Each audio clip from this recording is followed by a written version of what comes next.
Linking authority, number 141.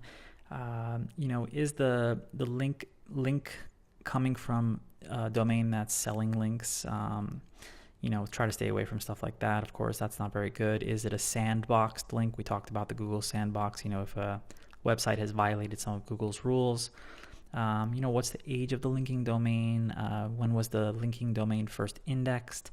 When does that linking domain expire? Google patent has in place, the expiration of the domain. I spoke about this briefly. You don't want to register a domain just for 1 year, because Google thinks that if a domain is registered for just 1 year, especially if it's a brand new site, then it's kind of more spammy.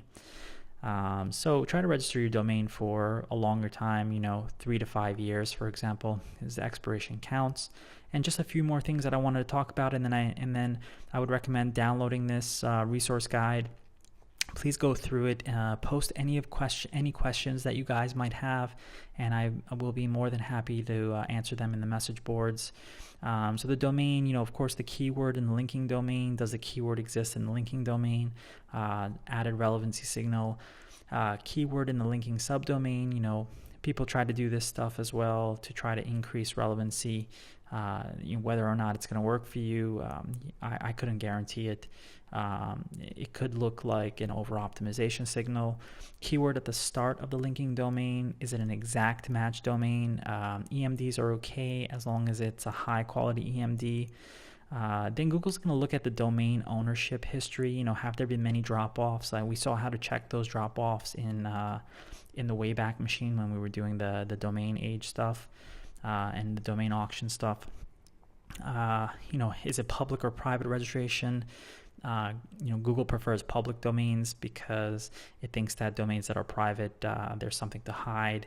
And of course, other things that, have a bit of an effect are, country level top domains, TLDs. For example, up in Canada, they can have a .ca domain name, that might outrank something, a .com domain name or a .us domain name, so on and so forth, because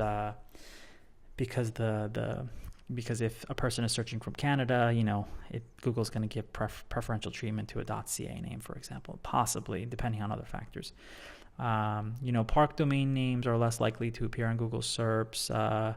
Then we have stuff like the trustworthiness of the linking domain, how trusted is that domain. And of course, piracy stuff is very, very bad. If there's a lot of DMCA complaints about a linking domain, it's going to be a bad link neighborhood, and you don't want to link from a site like that. And of course, has the IP address been flagged for spam?